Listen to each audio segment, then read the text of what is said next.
The Holocene has ended. What we do now and in the next few years will profoundly affect the next few thousand years. The only conditions modern humans have ever known so far are changing, and changing fast. Nothing stays the same on this planet. Everything changes. The Earth is going into one of these jumps, and you don't know what is going to be on the other side of those jumps. The Earth is always jumping.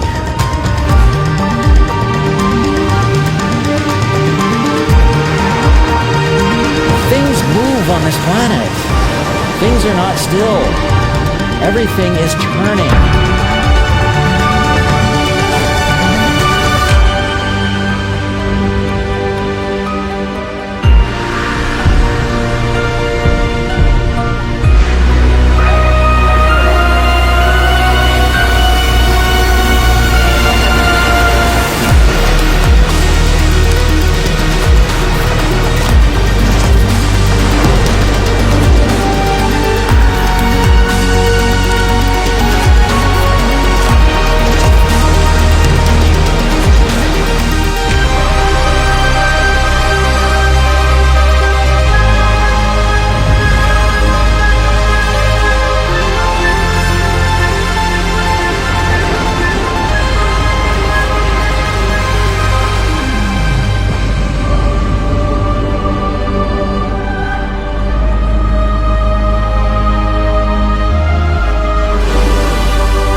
As it begins to run out of fuel, the sun won't simply fade away to nothing.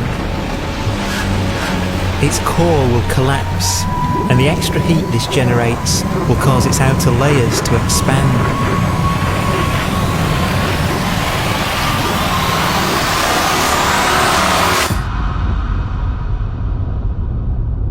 The sun is now dead. Its remains slowly cooling in the freezing temperatures of deep space.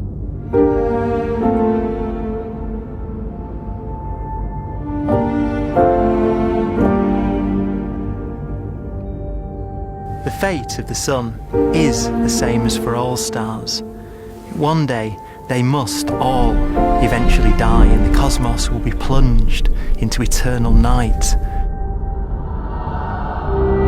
All stars eventually will run out of fuel. The temperature of the universe drops. The stars, one by one, in the night sky, will turn off. And there'll be no more new stars created. And so that the universe will end not with a bang, but with a whimper.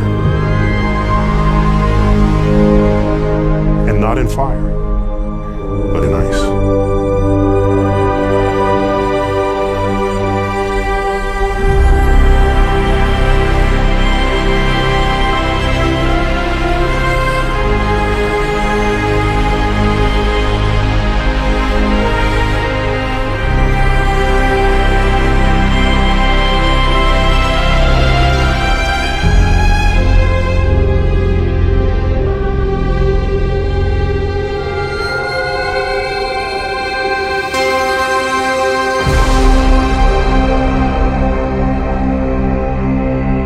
With no fuel left to burn, a white dwarf's faint glow comes from the last residual heat from its extinguished furnace.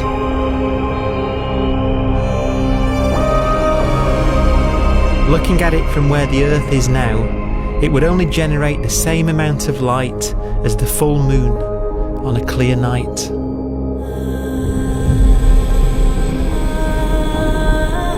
The faint glow of white dwarfs will provide the only illumination in a dark and empty void littered with dead stars and black holes.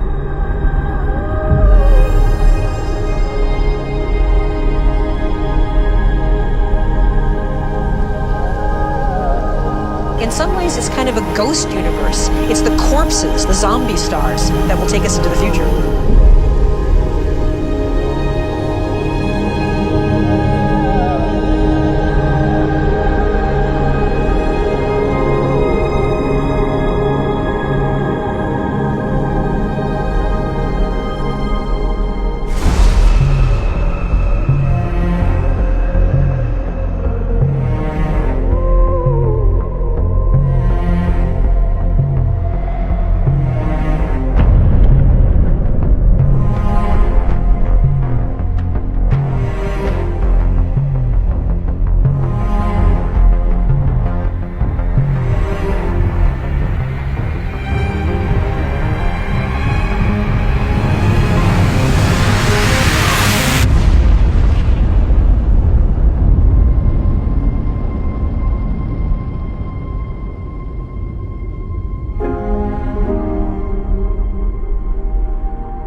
A black dwarf will be the final fate of those last stars.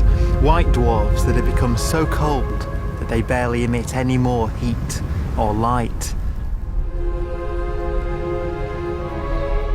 Black dwarfs are dark, dense, decaying balls of degenerate matter, little more than the ashes of stars. Their constituent atoms are so severely crushed that black dwarfs are 1,000,000 times denser than our sun.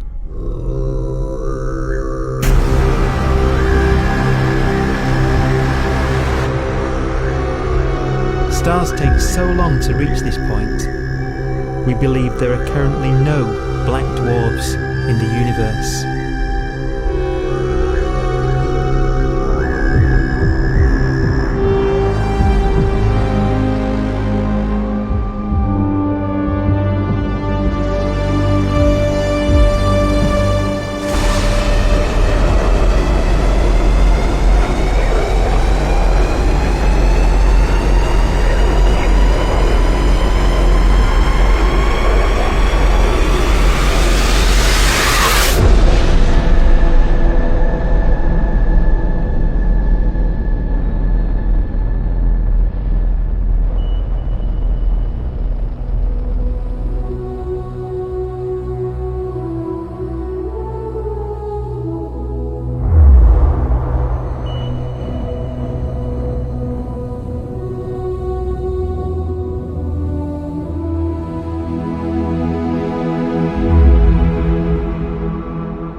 We have a pace of life that's based on really the energy available to us now.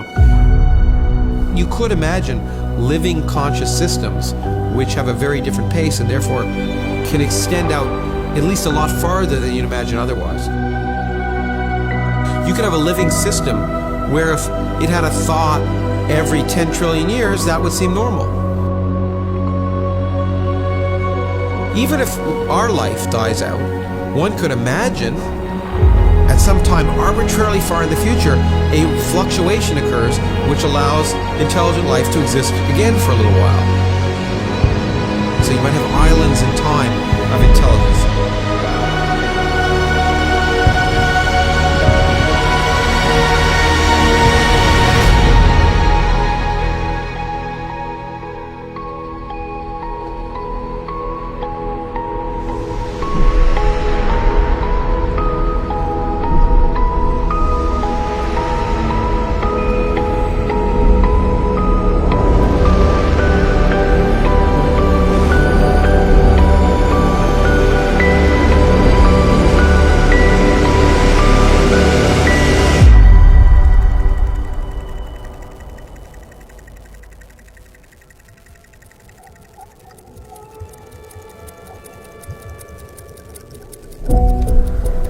proton, one of the fundamental building blocks of atomic matter, what makes us up, can just spontaneously fall apart.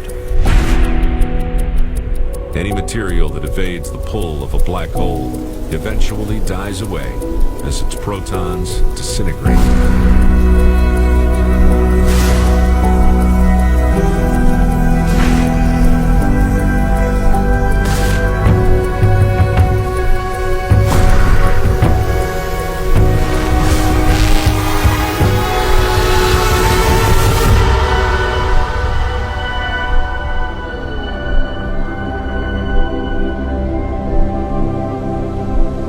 The matter inside black dwarfs, the last matter in the universe, will eventually evaporate away and be carried off into the void as radiation, leaving absolutely nothing behind.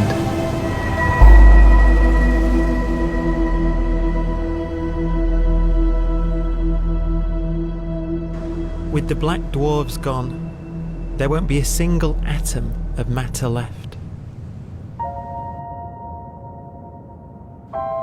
All that will remain of our once rich cosmos will be particles of light and black holes.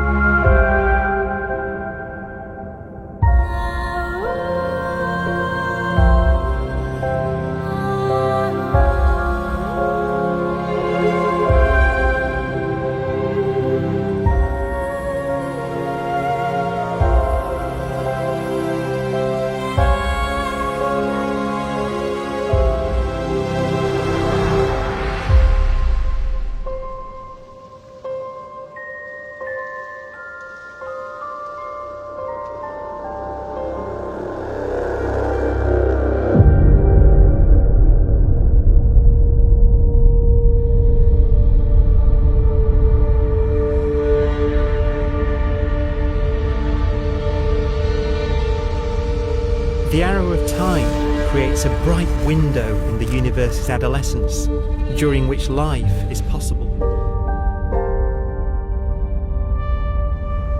But it's a window that doesn't stay open for long. As a fraction of the lifespan of the universe, as measured from its beginning to the evaporation of the last black hole, life, as we know it, is only possible for 1,000th of a billion billionth billionth of a percent.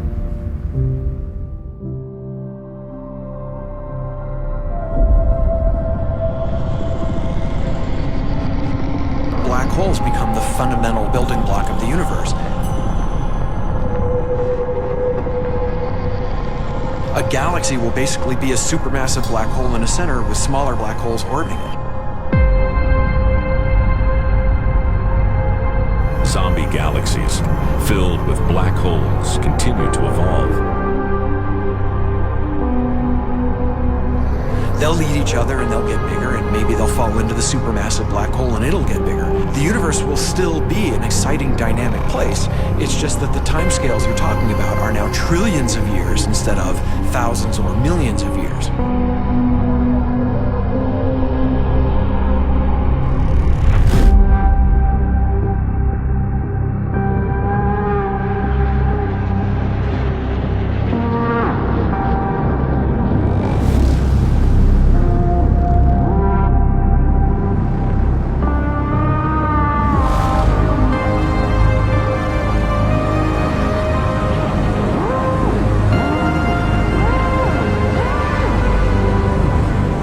Black holes can bang on space-time like mallets on a drum.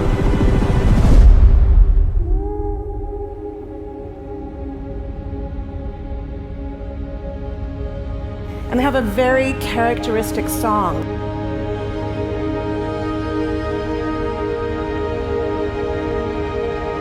Imagine two black holes that have lived a long life together. At the end of their lives, they're going around each other, crossing thousands of kilometers in a fraction of a second. As they do so, they leave behind in their wake a ringing of space, an actual wave on space-time.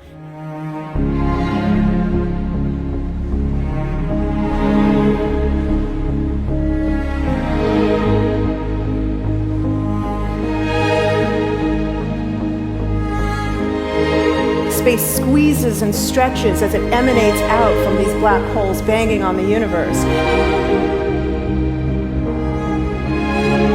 Those are the gravitational waves. They are literally the sounds of space ringing. And they will travel out from these black holes at the speed of light as they ring down and coalesce to one spinning, quiet black hole.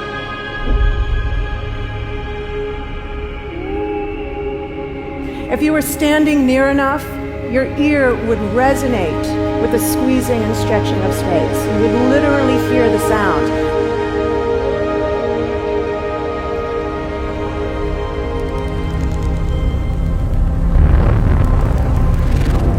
Imagine a lighter black hole falling into a very heavy black hole. The sound you're hearing is a light black hole banging on space each time it gets close.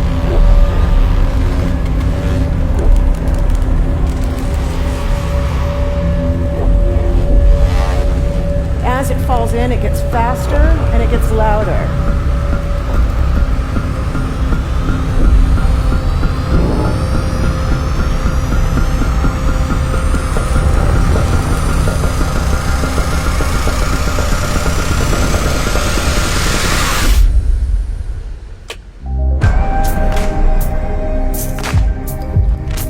Scientists used to think black holes were immortal, but even these will one day die.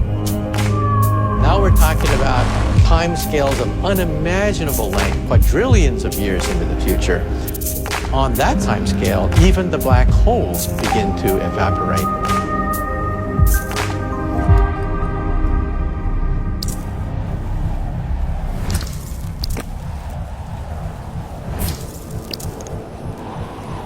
According to quantum mechanics, space is filled with virtual particles, antiparticles, that are constantly materializing in pairs, separating, coming together again, and annihilating each other.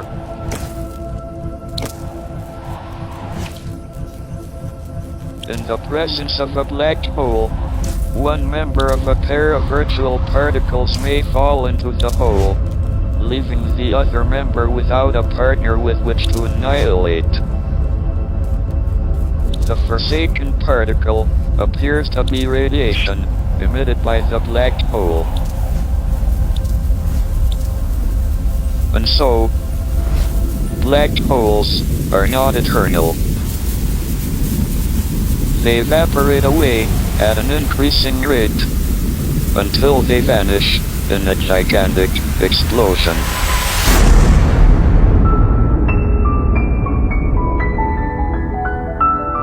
Quantum mechanics has allowed particles and radiation to escape from the ultimate prison, a black hole.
Philosophers and poets have asked the question, will the world end in fire or ice? We can now give an answer. The latest evidence shows that the universe is not slowing down, but it's speeding up out of control. And the universe, we think, will die in ice. Trillions upon trillions of years from now. Empty space itself has energy. In every little cubic centimeter of space, whether or not there's stuff whether or not there's particles, matter, radiation, or whatever, there is still energy even in the space itself. And this energy, according to Einstein, exerts a push on the universe. What is the weird stuff that's accelerating the universe? We call it dark energy.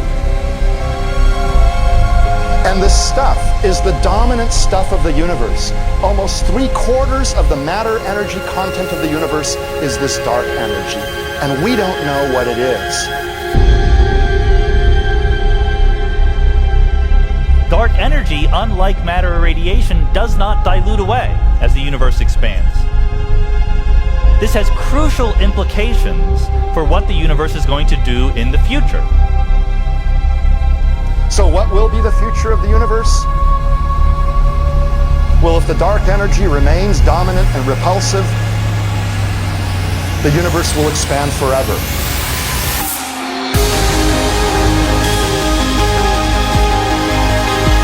Faster and faster and faster with time. A runaway universe. 70% of the energy of the universe resides in empty space, and we don't understand why. But we do know what will happen if that energy continues to be there. The universe will become cold and dark and empty. That's the future as it might be. We don't know because we don't yet understand the nature of dark energy. Until we do, we won't know the future. We won't even understand our own origins, and that's why we want to know and study this subject.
Does seem to be for an ever colder, ever emptier universe.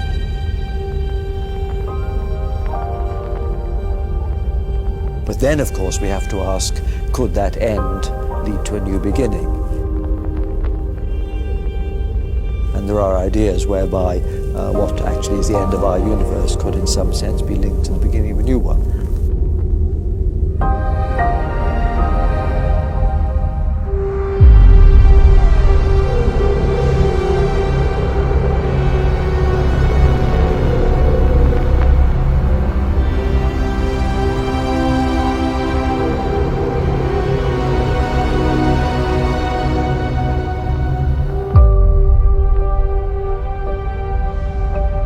We've worked out the mathematics, the equations. They seem to say that if you have an atom smasher that can concentrate tremendous amounts of energy at a single point, you can perhaps open up a gateway, a baby universe.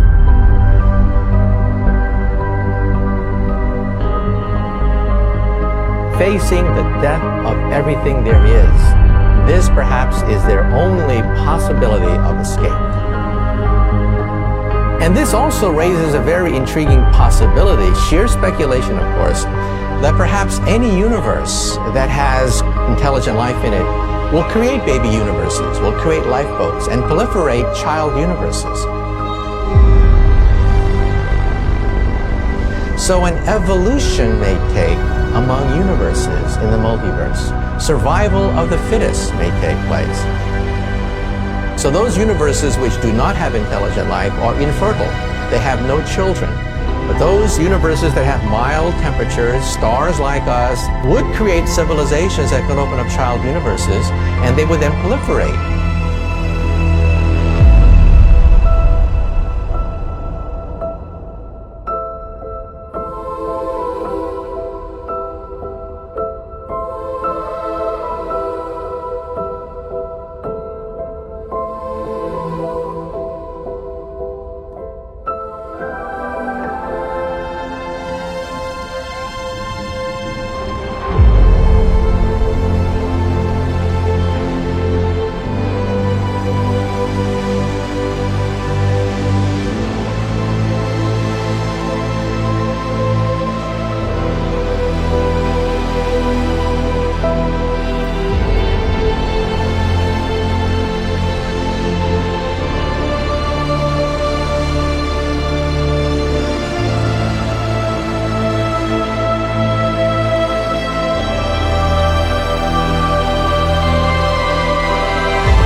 After an unimaginable length of time, even the black holes will have evaporated and the universe will be nothing but a sea of photons gradually tending towards the same temperature as the expansion of the universe cools them towards absolute zero.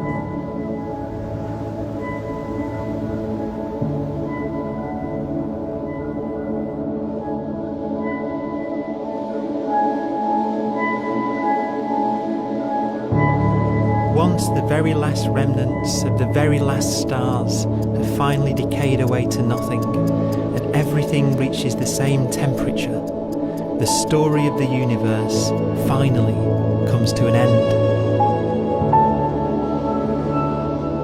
For the first time in its life, the universe will be permanent and unchanging.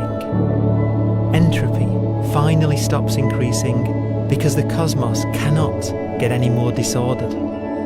Nothing happens, and it keeps not happening forever.